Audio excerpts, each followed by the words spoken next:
አርገን መተና እሱን መርሳት መጀመር አለብሽ። አልችልማ። የልጅነት ባሌ የልጆች አባት እኮ ነው። እንደ ወጉ ሳልቀብረው ወጥቶ ይቀርብኝ። እሱ እኮ ወደማይመለስበት ሄዷል። ቢያንስ የጥቁር ልብስሽን አውልቀሽጣል። ምን አለ አጠገብሽ ያሉትን ሰዎች ማሰበት እቺ። በፍጹም አላደርገው። ድጋሚ ይሄን ጥያቄ እንዳትጠይቀኝ ደጋግሜ ነግሬሃለሁ።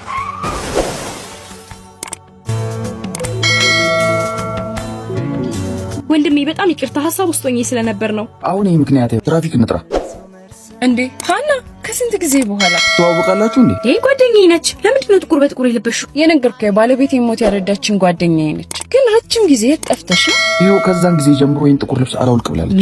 ይሄ ሁሉ አመታት ስላገኘሁሽ ደስ ብሎኛል፣ ግን መሄድ አለብኝ። ኃላፊ ወጡብኛል። በጊዜ እጄ ጉዳይን ካልጨረስኩ። እሺ ከፈለግሽኝ ስጨርሽ ደውይልኝ። ይቅርታ ይኔት ኃላፊውን ማግኘት እችላለሁ? ይሄው ግቢ አለ። ቶማስ እንግዳ ይፈልጋል። አቤት ይኔ በስመ አብ የኔ እህት እያወራሽ እኮ ነው። አላወከኝም ማለት ነው? ማለት አልገባኝም። የኔ እህት መረዳሽ ነገር አለ? የኔ እህት አትበለኝ። እኔ እኮ ነኝ ሜላት፣ ሚስትህ፣ የልጆችህ እናት። ዳናይት የምታውቂው ነገር አለ እንዴ? ኧረ እኔ ምንም የማውቀው ነገር የለም። ይቅር በለኝ የኔ ጌታ፣ ይቅር በለኝ። ለምንድን ነው ይቅርታ የምትጠይቀኝ? እኔ ምንም አልገባኝም። ሚስትህ እኮ ነው።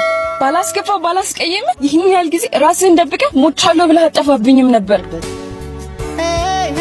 እሺ አሁን ተነሽ። እስከዛሬ ድረስ የት ጠፍተሽ ነው እንዴ? አንተ እኮ ነው የጠፋህብኝ። ይሄ ሁሉ አመት አንተ ጠፋህብኝ ብዬ አይደል እንዴ ጥቁር ልብስ የለበስኩት? ምን በድዬህ ነው? ይቅር በለኝ። ረጋ ብለሽ አዳምጪኝ። ያ ያለፈ ታሪኬ ነው። አሁን ባለ ትዳር ነው። ትዳሬ እንዲበጠበጥ አልፈልግም። ስለዚህ ከዚህ ቢሮ ለቀሽ ትወጫለሽ። እኔ እኮ አንተን ለመበጥበጥ አይደለም የመጣሁት።